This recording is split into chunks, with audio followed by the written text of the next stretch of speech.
Imagine a world without clocks. No smartwatches, no phone alarms, not even the satisfying tick-tock of a grandfather clock. How on earth did ancient civilizations manage to organize their lives, schedule events, and even predict the seasons without these modern marvels? Prepare to be amazed as we uncover the ingenious secrets of ancient timekeeping. Think ancient people just guessed what time it was? Think again? We're about to reveal the surprisingly sophisticated and often mind-bending methods they used to track every hour, minute, and second, long before anyone even conceived of a spring-loaded gear.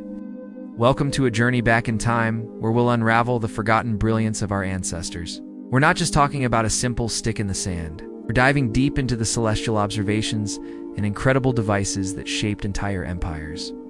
Our story begins with the most obvious timekeeper of all, the sun.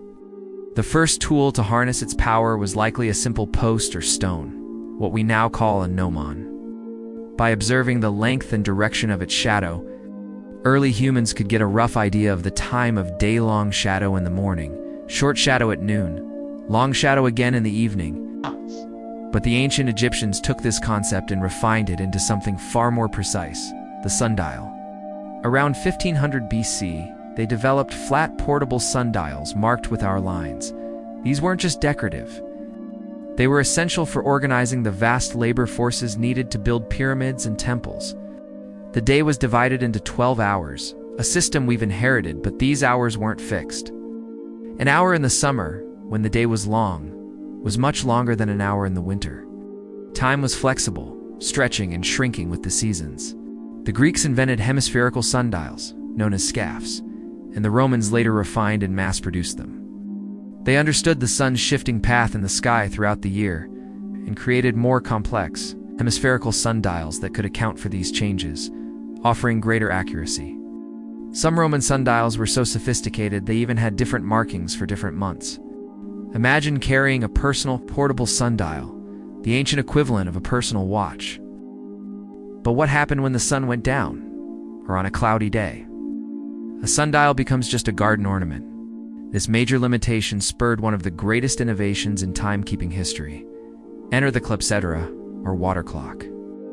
The name comes from the Greek kleptein, to steal, and hyder, water literally, the water thief. This revolutionary device freed humanity from the tyranny of the sun. The earliest and simplest forms found in Egypt and Babylon were stone vessels with a small hole near the bottom. Babylonian references suggest similar devices even earlier, though Egyptian examples are the oldest found. You'd fill it with water, and as the water steadily dripped out, markings on the inside would indicate the passage of hours. Time was now measurable, day or night, rain or shine. This was a game changer. In ancient Athens, water clocks were used in courtrooms to limit the time allotted to speakers. A small clepsydra might give you 6 minutes to plead your case. Once the water ran out, your time was up. No exceptions. This ensured fairness and kept proceedings moving. It was the original shot clock of the legal world. But the story of the water clock doesn't end there. In ancient Greece and Rome, brilliant inventors like Ctesippus of Alexandria took the simple drip, drip, drip and turned it into an engineering marvel. He designed a clepsydra with intricate gears and dials, where the rising water would power a pointer on a rotating cylinder. Creating something featured a moving pointer in scale, a forerunner to the modern clock face. Some even had automated figurines that would move or make sounds to mark the hour. Halfway across the world in China, engineers were also creating astonishingly complex water clocks. The Song Dynasty astronomer Su Song built an enormous astronomical clock tower in 1088. It was over 30 feet tall. It's powered by a massive water wheel, and Su Song's clock featured one of the earliest known escapement mechanisms. Powered by a water wheel, a key component of later mechanical clocks. This water-powered marvel not only told the time, but also tracked the movements of the sun, moon, and planets. It was a fusion of timekeeping, astronomy, and incredible mechanical engineering. But not every culture relied on such complex machinery. What if you needed to time something shorter, like boiling an egg or saying a prayer? For that, you had the hourglass. The simple, elegant design of 2 glass bulbs connected by a narrow neck allowed a standardized amount of sand to flow from top to bottom. It was perfect for measuring fixed durations. Sailors used them on long voyages to time their watches on deck, turning the glass every 30 minutes. Monks used them to regulate their schedules of prayer and work. The hourglass became a powerful symbol of the fleeting nature of time itself, and the ingenuity didn't stop there. In many parts of the world, fire itself was used to mark time's passage. In medieval Europe, calibrated candles were a common sight in monasteries.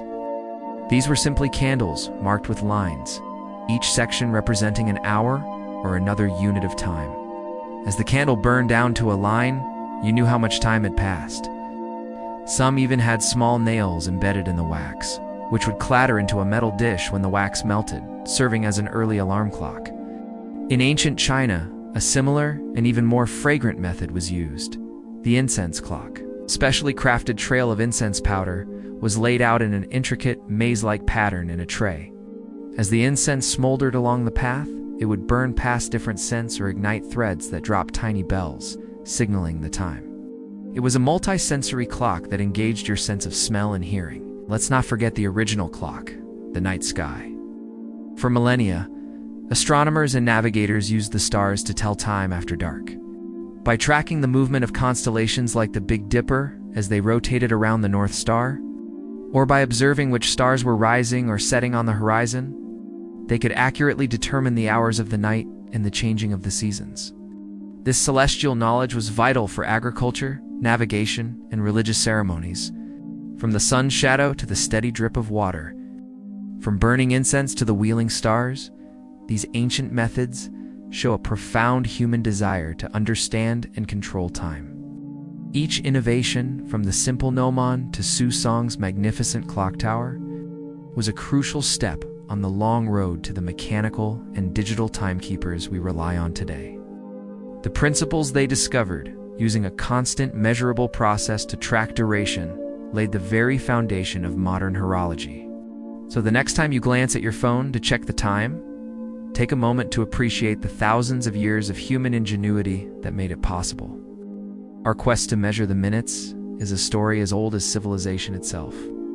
What ancient timekeeping method do you find the most fascinating? Was it the legal water clocks of Athens or the fragrant incense clocks of China? Let me know your thoughts in the comments below.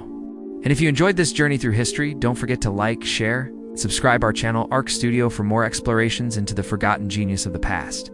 Thanks for watching.